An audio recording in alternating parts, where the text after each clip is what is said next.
আজকে আমরা যাচ্ছি পিৎজা খেতে, আর আমি খাবো সিঙ্গারা। পিৎজা জায়গায় যদি সিঙ্গারা হইতো তাহলে খুব ভালো হইতো, ঠিক না পাতলু?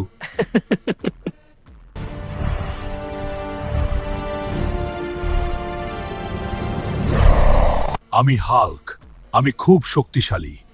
আমার সাথে পারবে কি এমন কেউ আছে?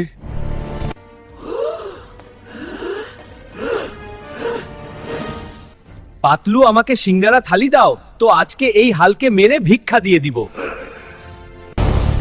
কি তোরা আমাকে মারবি? আজ তোদের মেরে শিক্ষা দিয়ে দিবে। হাল্ক হচ্ছে সবার চেয়ে শক্তিশালী। পাতলু, খালি পেটে আমার মাথায় একদম কাজ করে না, তুমি কিছু ভাবো। আইডিয়া। আজকে এই হালকে মেরে আমি শেষ করে দেব।